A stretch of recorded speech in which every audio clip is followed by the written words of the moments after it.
Hi, I'm Andrew, and this is Keen on Democracy. A chill is enveloping the world. Everywhere I go these days, the conversation is the same. Everyone is fearful about the fate of democracy in our digital age. The same worried question is on all of our lips. What or who is killing democracy? Everybody wants to know. There's certainly no lack of suspects. Trump, Putin's trolls, Mark Zuckerberg, authoritarian populism, the wall, Viktor Orban, fake news, Brexit, Bolsonaro, surveillance capitalism, Erdogan, Twitter, or, last but certainly not least, the president of the People's Republic of China, Xi Jinping. So what's up with democracy these days? Is it really dying?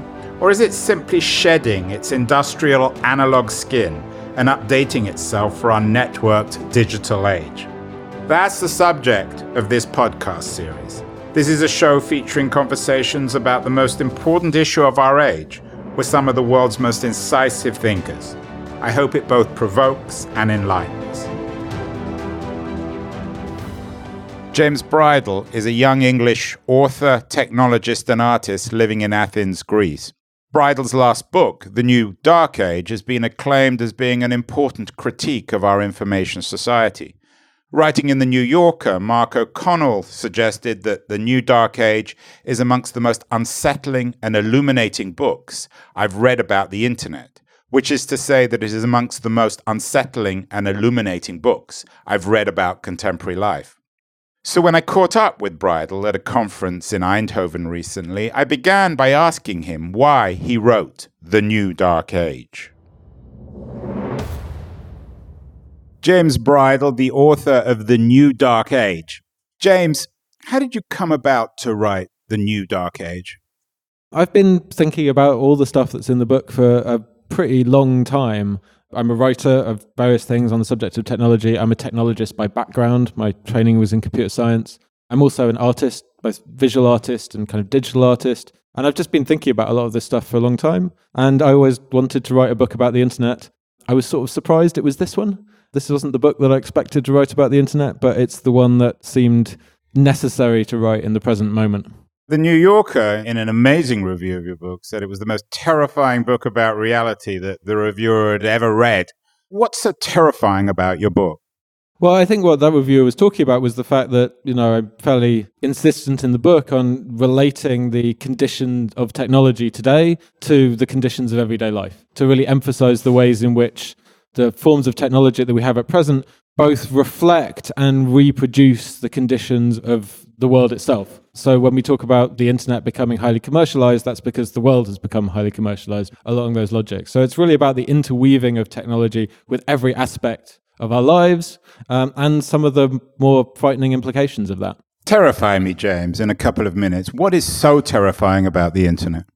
I don't think it's about the internet per se, it's about the way in which the internet is used. So one of the things that I kind of discovered actually really by chance while reading the book was the way in which some very weird combination of user-generated content, algorithmic recommendation, and monetization through adverts has turned YouTube into this kind of hellscape for small children, where vast numbers of children are exposed to really quite terrifying videos on a very regular basis. What's increasingly frightening about that is that once you start to understand the mechanisms by which that's occurring, you start to understand about how it's being done kind of all the way up. So it's not just happening to small children with kind of nursery rhyme videos and the kind of various perversions of that. It's actually happening to all of us through news feeds and through autoplay systems like YouTube. But then it's also happening to us through our kind of political systems and through our cultural systems as well.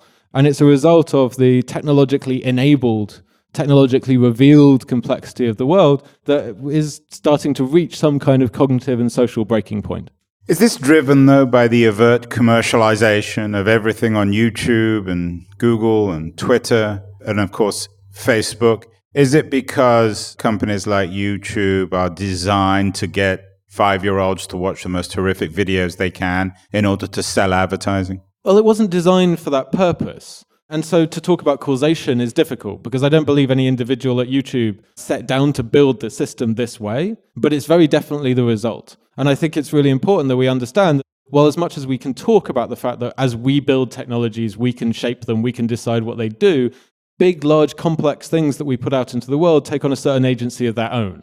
Now, one of the things that's preventing us improving it or mitigating that situation is certainly the fact that it's run for profit. So whether or not the profit motive created this situation in the first place, it's certainly what's sustaining it in the present. And so when you see, for example, Facebook and YouTube making a lot of noise about the kind of ethicists they're hiring or the ways in which they're attempting to mitigate that, when you understand that to meaningfully mitigate it would be to go against their business plan, would severely impact their revenue streams, you understand that they really can't and won't do anything about it. So how this came about is really less clear than precisely why we often find it difficult to actually do anything about it in the moment. When you came up with the title of The New Dark Age, were you thinking that there was a light age that preceded it? Has this dark age destroyed things of value, whether it's democracy, press freedom, individual rights, economic democracy? I think those things were not necessarily quite as stable as we like to think of them prior to the time. The term New Dark Age refers to a number of things. It's a direct response certainly to the idea of the Enlightenment, which has been our kind of shaping metaphor for at least Western civilization. And the emphasis on the West is important there because the New Dark Age may feel differently in different places. But it's a very direct response to that main conception of the Enlightenment, that increased knowledge about the world leads directly to better outcomes. And that seems to be one of the many things that our technology is in some sense trying to tell us. That simply having access to more and more information does not help us solve problems, and in fact may actually be antithetical to our ability to do so.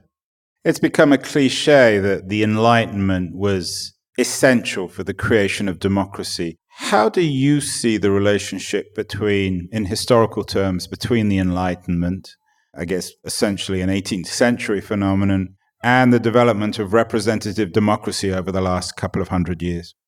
I certainly don't see democracy as a product of the Enlightenment, but then I live in Athens, so I think the history goes back somewhat further than that. And I think I have a better way of talking about technology and its role in this that I think might be kind of useful.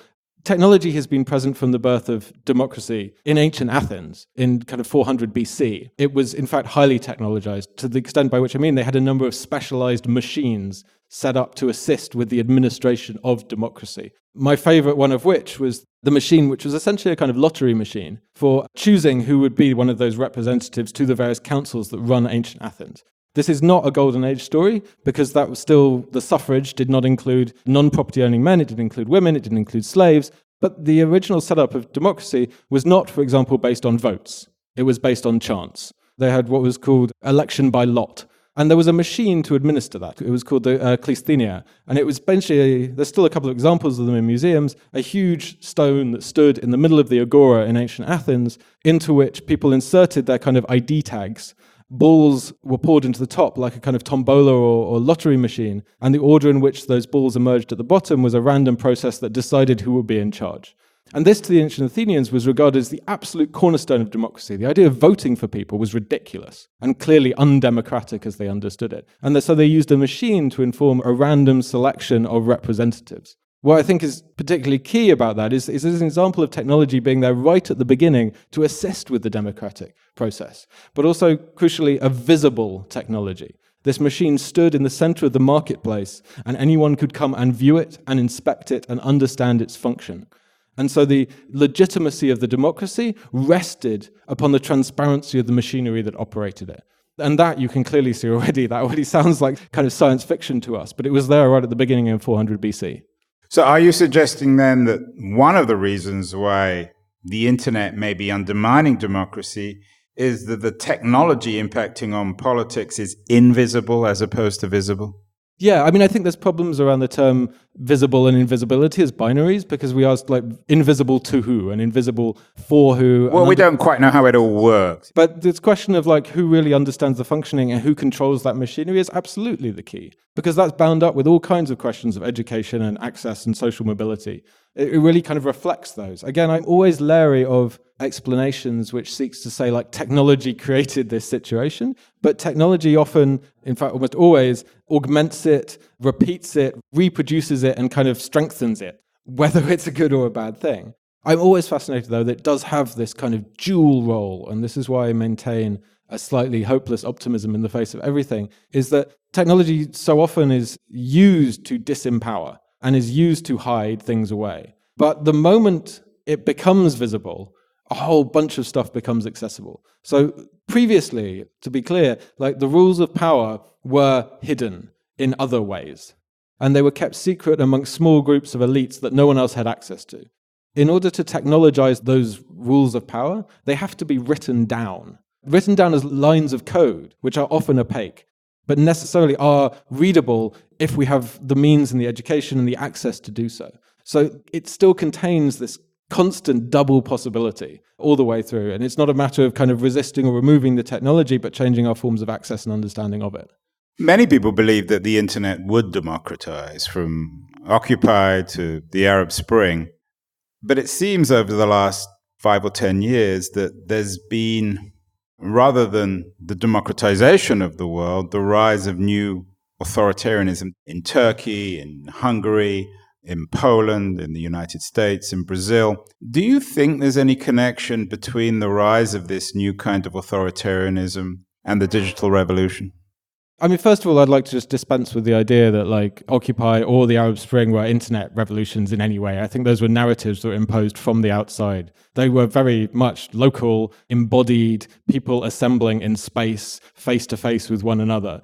They may have used some technological tools to communicate and organize. They would have used other tools if other tools had been available in history. These were very much, I think, the opposite of that kind of... So you're suggesting that those movements, Occupy and the Arab Spring, were misunderstood by a lot of pundits who saw it as internet phenomena? Yeah, totally. They were responses to much broader social conditions than, the internet was the tool they happened to use because it's the one we have available, but they were not formed or dependent upon it in that way. It's true that in certain cases it was used actively against them, but I think that's a slightly different argument. I think the connection, though, that there is between current forms of authoritarianism, between current forms of kind of fundamentalism, nationalism, that essentially all forms of division, essentially. And this, I think, is one way of thinking about that, which returns me to this question of information. When we are presented with vast, vast amounts of information, most of which challenges our understanding of the world in various ways, because the world is complex and contains paradoxes and doesn't always fit into our neat presuppositions, the Enlightenment idea was that by this exposure to all of this information, we'd make better decisions, we'd change our minds. Turns out that's really hard for people to do. And in fact, when presented with contradictions to their own pre-assumptions, people flee to the edges. They flee to this solid ground of deeply rooted assumptions that unfortunately are fairly often nationalist, fundamentalist in various ways, whether that's race-based, whether that's religion-based, whether that's nationalist. So I absolutely see the rise of fundamentalist narratives as being a response to the increased apparent diversity and complexity of the world. But I say apparent because that diversity and complexity has always been there. It's the internet that's brought it kind of right up into our faces and made it essentially undeniable. Isn't that not only ironic, but also deeply depressing? Because isn't the world becoming ever more complex?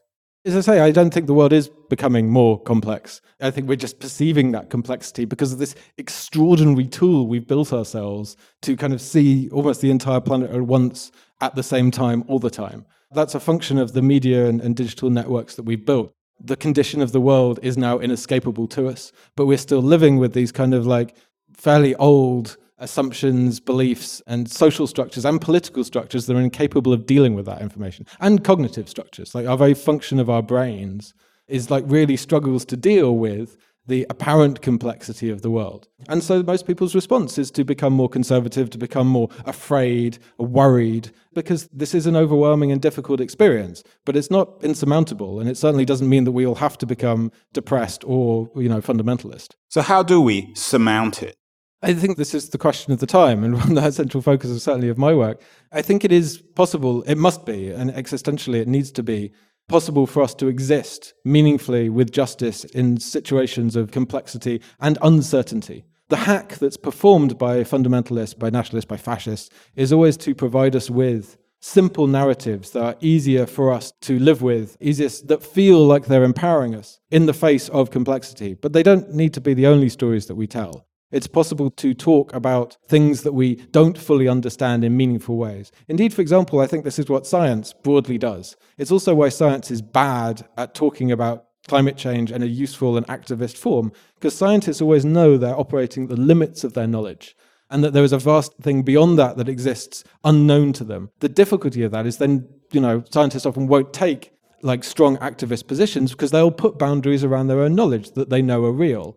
Others then, demagogues and denialists of all kinds, step into that gap to say, oh no, but I know better, and I will make this claim to this thing that is unknown. But if, like scientists and many other disciplines, we can become comfortable with what we do not know and live meaningfully and with justice within that situation, then that is the direction that we must hope that we are capable of going in. Concretize that in terms of the public debate about climate change, global warming. As you say, scientists have simplified the debate, or most scientists have, to suggest that the world's on the verge of some sort of catastrophe. And yet governments all over the world, particularly in the United States, still reject that idea and actually simplify it even more. When you have two competing simplistic narratives, one which is based on science and which is probably accurate and one that isn't, how do you guarantee that the scientific one wins out? I don't know how you guarantee it, but I'd argue that the scientific narrative is anything but simplistic. It's often forced to be, and this is frequently why it fails to win support, because science is so often presented to the public and mediated as being a kind of declaration of a simple truth. Science doesn't develop truths. Science marshals evidence in its support, and it frequently fails to communicate that when it is reduced to simple arguments. But science is constantly the production of narrative to the extent to which we're capable of doing it. It's an absolute example of the failure of simple narratives to really grasp the situation. The really, really interesting scientific work, particularly climate-related work, is done when scientists are capable of explaining the way in which they have come to their conclusions by marshalling the evidence of the kind of vast sensor networks, the huge amounts of research that's been done, the incredibly extraordinary kind of data gathering and encounters that have occurred as part of this process. These are huge, complex stories that produce an understanding of the world that is not reducible to a simple, simplistic narrative, and yet is entirely actionable. We can take all of that complexity and still choose to work towards it if we don't fall into the trap of some simpler and ultimately incredibly destructive narrative that constantly demands some kind of certainty within that. James, you live in Greece, a country which has experienced dramatic economic turbulence over the last 10, 15, perhaps even 20 years. But in contrast to Poland and Hungary and Turkey, even the Czech Republic, there hasn't been, it seems, a shift to authoritarianism. Should we look at Greece as a positive model? It may be the birthplace of democracy, but is it also potentially the future of healthy democracy? I'd be very careful of drawing, again, a simple narrative as much as that. Greece had a fascist government up until the 1970s. It has a very strong and resurgent right wing. It has the Golden Dawn Party, which has previously had members of parliament elected. The reaction to the Macedonian name deal has been seriously virulent. I've had fascist gangs on my street in Athens firebombing. Usually it's the left-wingers firebombing on my street, but, we go back and forth. There's absolutely no guarantee that Greece will not take a turn to the right. But it has been extraordinary to witness the resilience of Greek society, even under the cosh of kind of incredible economic violence for the last 10 years, particularly because it's not the only crisis that the country's faced. It's also been at the absolute front line of the refugee movement, which is in itself largely driven at the furthest end by climate change. Greece is in the front line of climate-driven migration that's also moved through various wars that are also related to climate change. The influx of that on a country that's already economically struggling has been huge. The response to it has been amazing. Apart, as I say, from these manifestations of right-wing groups, most people have managed to hold separate the economic crisis and the refugee crisis in a way that most European countries less affected by it have failed to do so. So most of Europe, recession, austerity, has been conflated with the migration crisis. Migrants are blamed for the economic crisis. That's not the case in Greece and never has been. The Greeks know very well where this economic crisis has come from. Also, the Greeks have a huge history of migration themselves. The population exchanges of the 1920s, most Greeks, the vast majority of the population, has an experience in their family of traumatic migration. And that direct experience, which is not necessarily shared by the people who remain in countries of Eastern and Central Europe, means that they have a very different take on it as well. Your take on the health of democracy, connecting it with the ability to tell a good story, I don't mean a fiction, but to make sense of the world in a coherent narrative, is a really interesting idea. Isn't the problem, though, that authoritarian leaders, really skillful authoritarian leaders, are very good at that, and democracies generally aren't? So, for example, in the Brexit debate in the UK, the demagogues on the right told a very good story, and the Democrats who were in favor of Remain failed to do so. So my question is, how do democracies learn how to tell stories about the world that are coherent, not simplistic, but at the same time capture its complexity?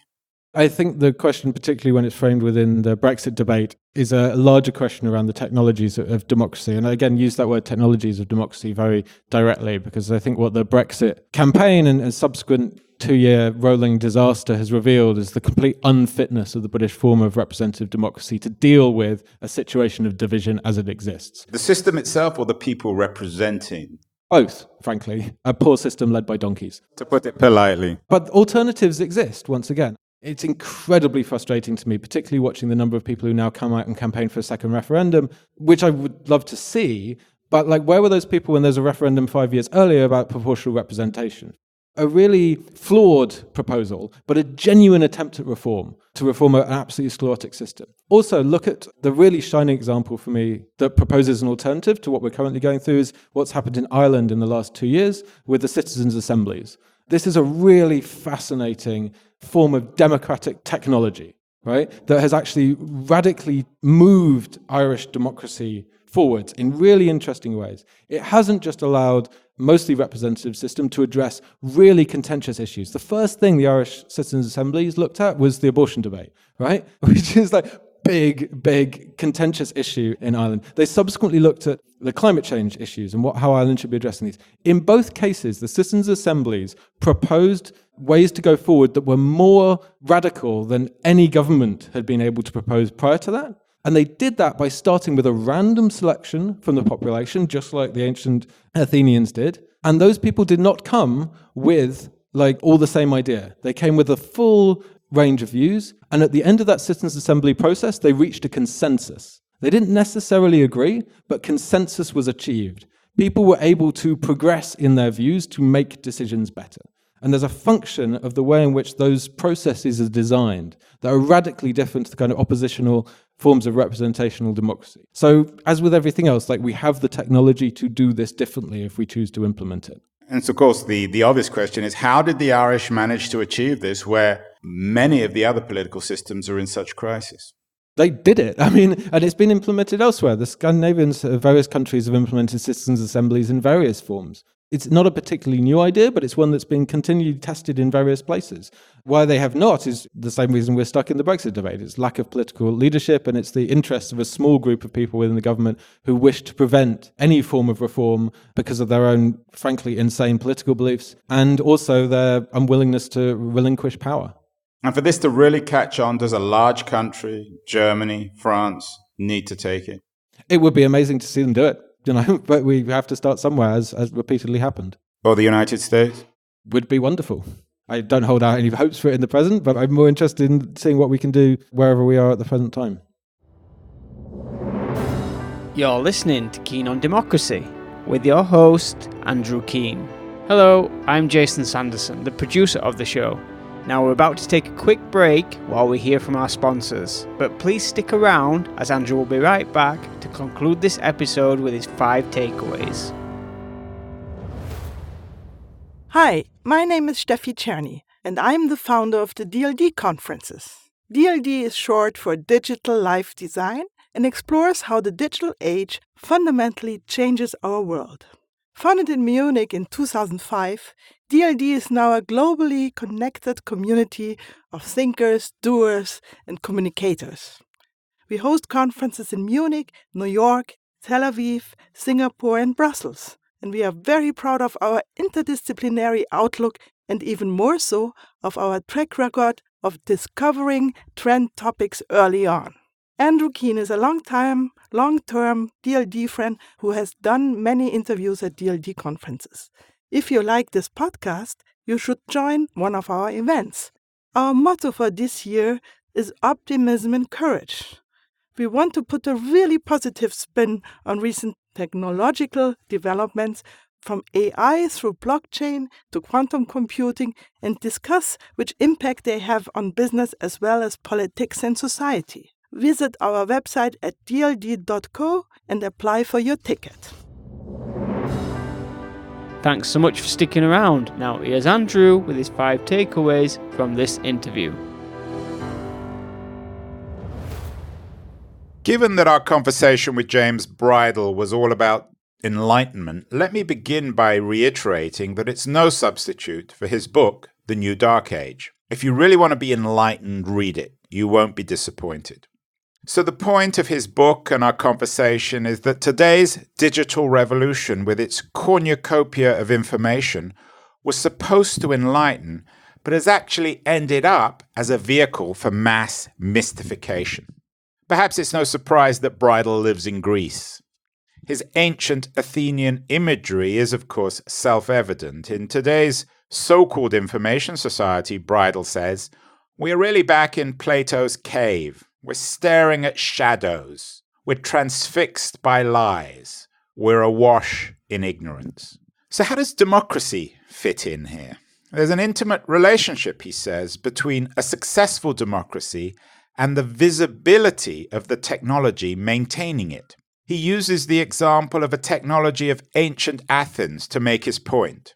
It's the kleroterion, a randomized device designed to select citizens to state offices and juries. This slab of stone, which quite literally sat at the heart of the polis, was the anti-Facebook, technology that all Athenian citizens could see and thus understand. And it was the bedrock of their democracy. Transparency of technology, Bridle thus insists, is essential to a working democracy. Might blockchain be the answer here? So, in our age of digital obfuscation and confusion, it's no surprise that authoritarianism is prospering around the world. The Putins, Erdogans, Trumps, and other mountebanks of our digital age rely on ignorance. Authoritarianism is a consequence of the mystification of the world, to people not understanding it and thus grasping at the simplest solutions to blindingly complex problems. Ignorance empowers xenophobes, Bridle says. Once again, he's borrowing from ancient Athens. As Plato reminded us in the Republic, ignorance is the best friend of autocrats. But it's not just ancient Greece that's relevant to Bridle's arguments. He uses contemporary Greece as an example for avoiding the descent into xenophobia and fascism. Yes, he acknowledges the existence of the Golden Dawn and other violently anti-democratic fringe groups in contemporary Greece, and yet this Greece, which is on the very front line of African and Middle Eastern immigration, hasn't fallen under the spell of autocracy. Why? Historical memory, a kind of enlightenment, is important, indeed even essential for Bridle. As a modern country that was born out of mass migration, knowledge of the plight of refugees is a collective historical memory, Bridle says about contemporary Greece. This is something that can't just be taught in schools, but actually has to be experienced. Rather than contemporary Greece, however, Bridle's main fix for the dysfunctionality of contemporary democracy lies in Ireland. He uses the example of Ireland's citizens' assemblies, randomized selection of citizens to solve complex problems, which have successfully devised the political solution to the age-old issue of abortion. And he suggests that these citizen assemblies would have certainly been a better system in the UK than Parliament for figuring out the complexity of Brexit.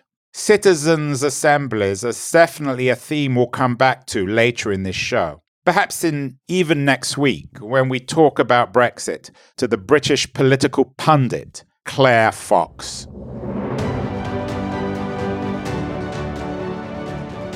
Now, we've got a real big favour that we need to ask. If you like this episode and you've been enjoying the other interviews, we'd sure love it if you headed over to the iTunes podcast app and leave us a review.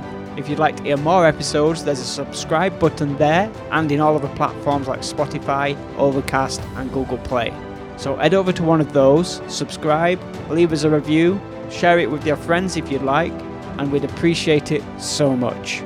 Be sure to check out our next episode every Thursday, and from all of us at Keen on Democracy, we hope you have a fantastic day. James Bridle memorably described British parliamentary democracy as a poor system led by donkeys. Next week, we talk to Claire Fox, the founder of the London-based think tank The Institute of Ideas, about Brexit and the crisis of British parliamentary democracy.